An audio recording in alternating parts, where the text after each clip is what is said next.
नमस्कार। बड़ी खबर बड़ी बहस में आपका स्वागत है। आपके साथ मैं हूं रम सिद्दीकी। मध्य प्रदेश सरकार अब नगर निगमों के साथ मिलकर एक नई कंपनी बनाने की योजना पर काम कर रही है, जिसके तहत सरकारी बस सेवा संचालित की जाएगी और कंपनी को सरकार अनुदान भी देगी। दरअसल सरकार सुप्रीम कोर्ट में ये शपथ पत्र दे चुकी है कि मध्य प्रदेश राज्य सड़क परिवहन निगम को पुनः यानी कि दोबारा शुरू नहीं किया जाएगा। विकल्प के तौर पर कंपनियों के जरिए लोक परिवहन सेवाएं शुरू होंगी और कितनी कारगर ये व्यवस्था और ये सेवा रहेगी, बड़ी खबर बड़ी बहस में आज हम इसी मुद्दे पर चर्चा करेंगे। लेकिन उससे पहले एक छोटी सी रिपोर्ट आपके लिए।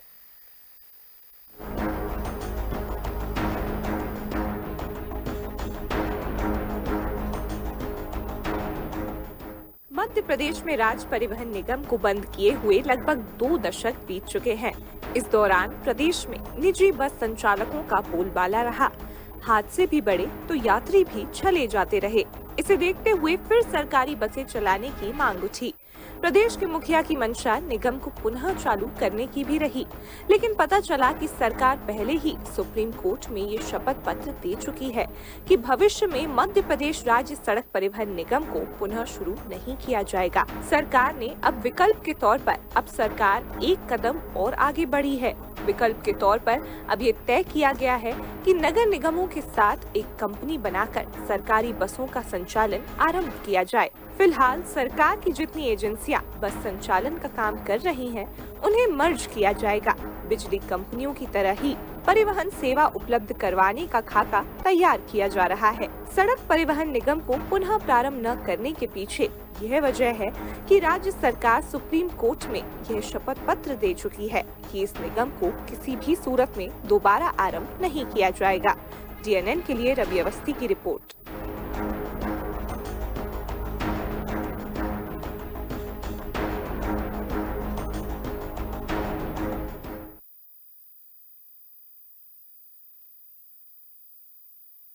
इसमें आज हम इसी मुद्दे पर चर्चा करेंगे। चर्चा के लिए पैनल को सबसे पहले आपसे इंट्रोड्यूस करा देती हूँ। Political editor Ravi Awasthi ji studio से हमारे साथ मौजूद है। साथ में बीजेपी से आपको बता दें आशीष तिवारी जी और कांग्रेस से आनंद जैन जी हमारे साथ जुड़े हुए हैं। आप तीनों का बहुत स्वागत है बड़ी खबर बड़ी बहस में।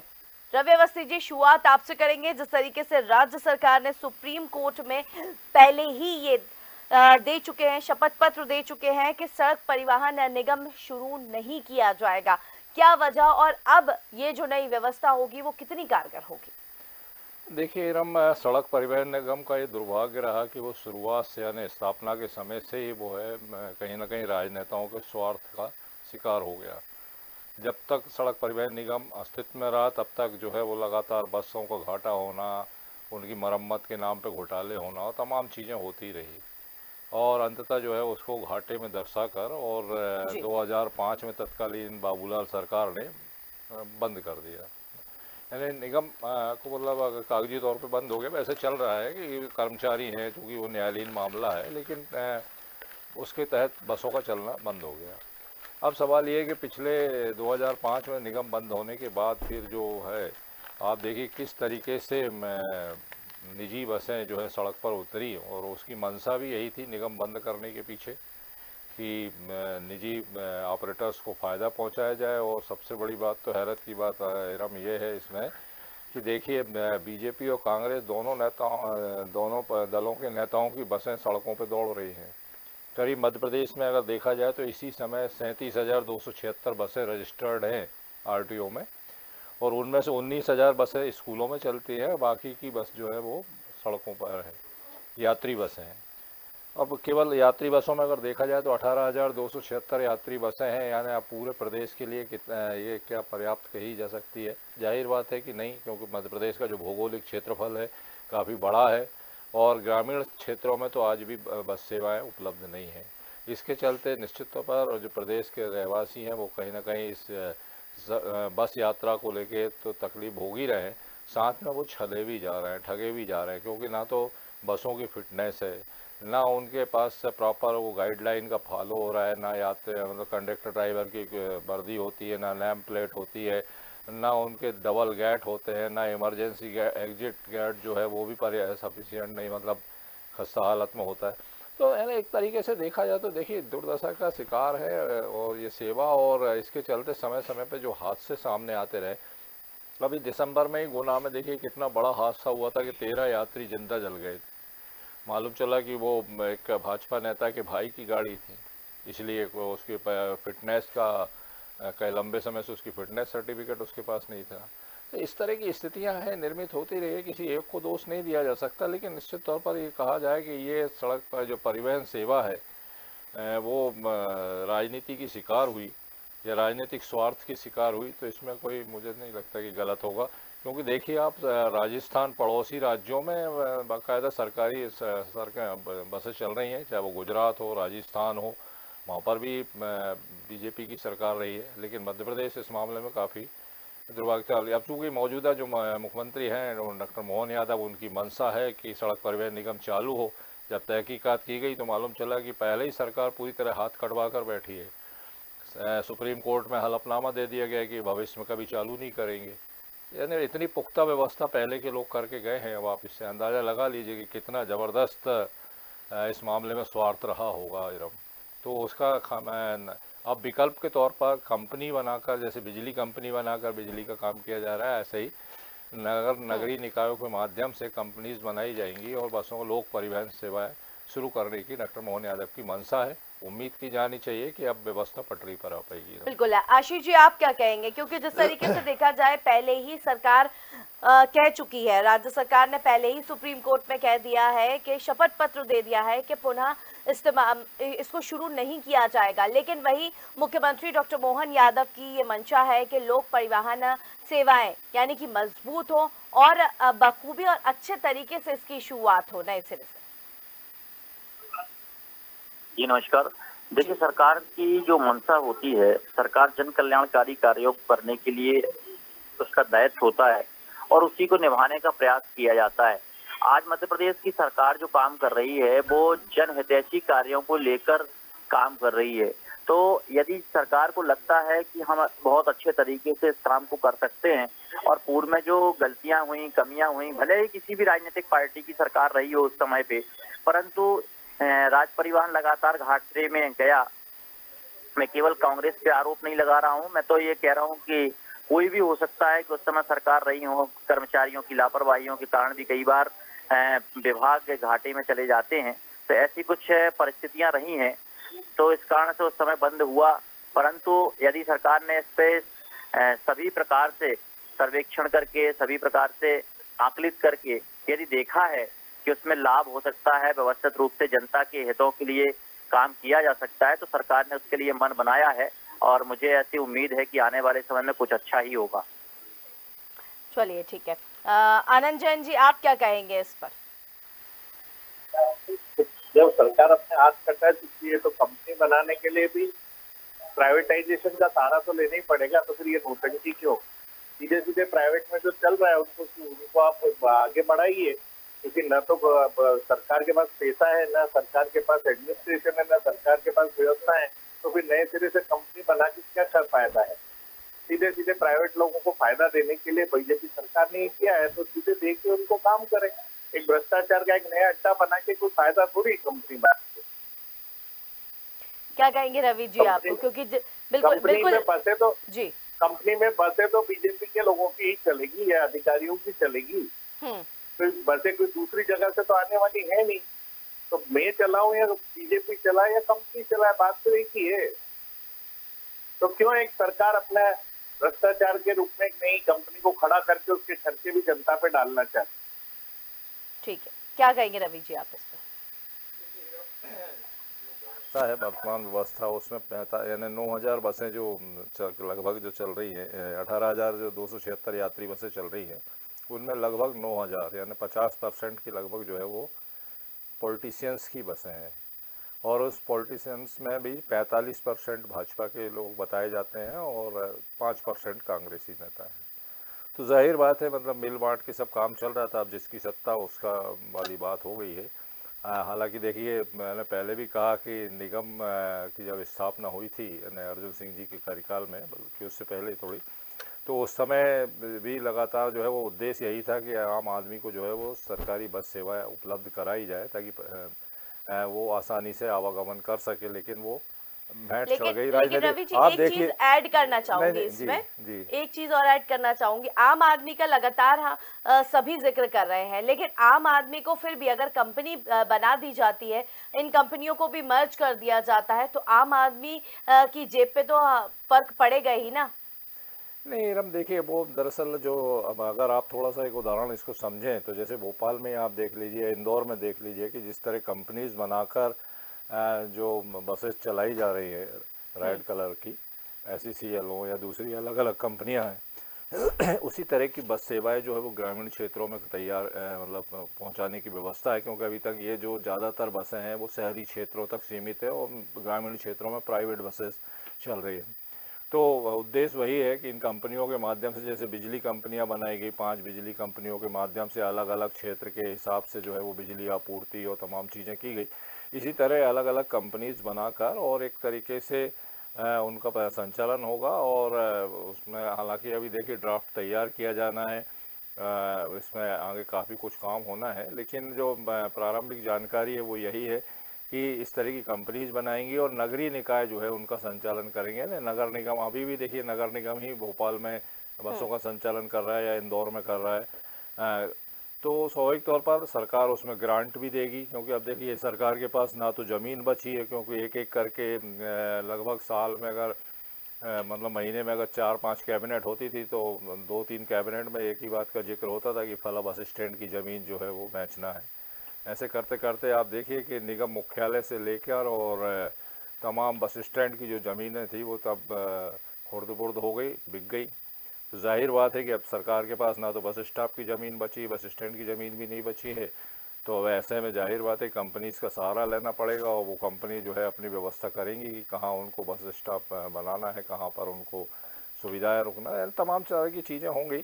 लेकिन वास्तविकता यही है कि एक बड़ा काम है जिसको डॉक्टर मोहन यादव सरकार ने अपने हाथ में लिया है। मंशा बहुत अच्छी है और देर आए दुरुस्त आए वाला मामला है, और उम्मीद कर सकते हैं कि ये व्यवस्था जल्दी पटरी पर आ जाएगी और इसका आम आदमी को इसका फ़ायदा मिल पाएगा। एवं चलिए आशीष जी, आप क्या कहेंगे, क्योंकि इसके मॉडल की अगर बात की जाए तो किस तरीके का ये मॉडल रहेगा, क्योंकि प्राइवेटाइजेशन इसमें हो जाएगा, कंपनियों को दे दिया जाएगा, नगर निगम के साथ कंपनियां मिलकर काम करेंगी।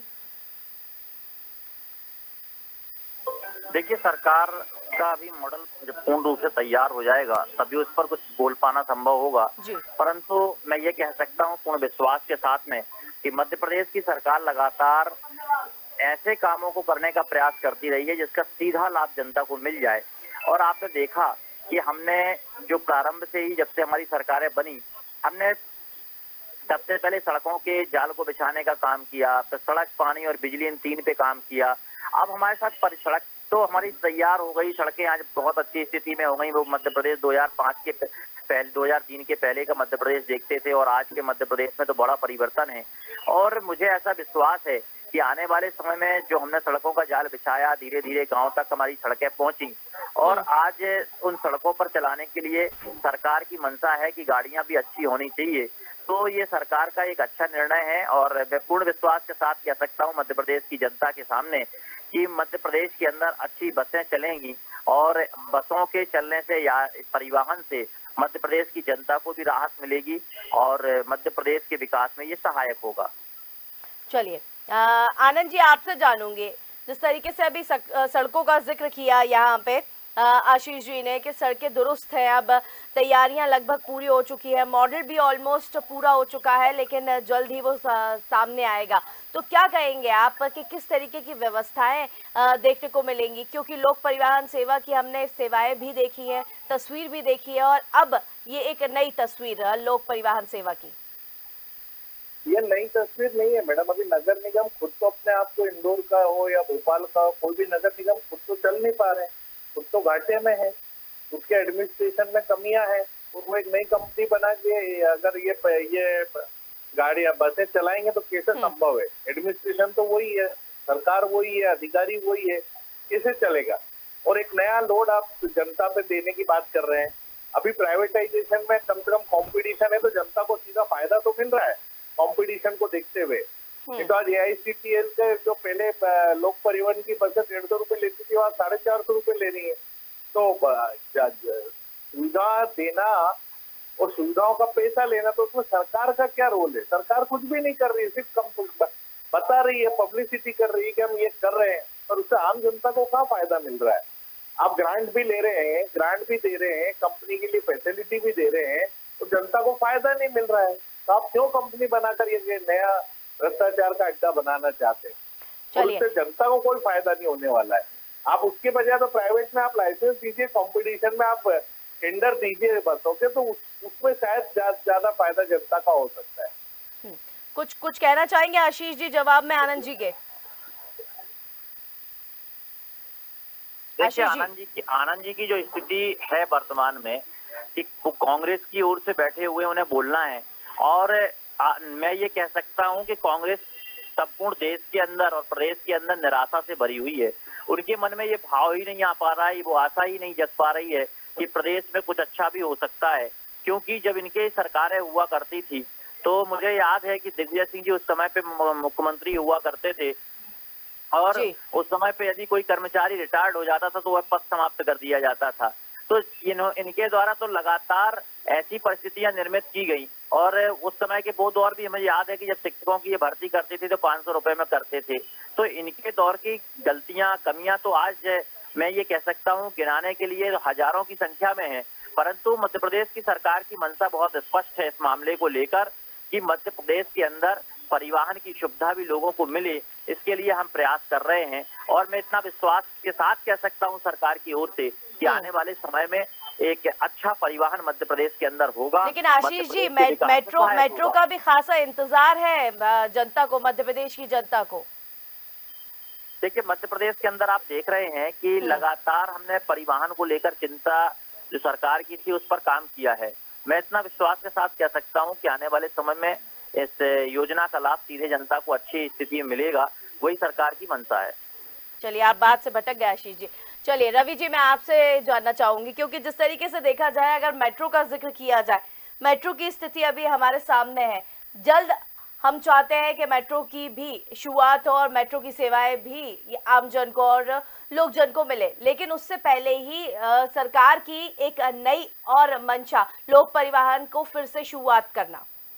नहीं, देखिए इरम, दरअसल इसे थोड़ा सा समझने की ज़रूरत है। इतना मतलब जो नई परिकल्पना है या जो नई चीज़ है वो इतना नहीं है। देखिए, जो कंपनीज बनेंगी वो कंपनी एक्ट के तहत निश्चित तौर पर उसमें जिम्मेदार लोग होंगे। आप देखिए, इंदौर भोपाल में जो बसें चल रही हैं, उज्जैन में चल रही हैं, वो नगर निगम का नियंत्रण है, लेकिन वो कंपनीज मुझे लगता है कि जो पहले मेटाडोर या तमाम जो संसाधन थे उनसे बहुत बेहतर है, और यात्रियों को काफ़ी, शहरी क्षेत्र के यात्रियों को काफ़ी सुविधा हुई है इस मामले में।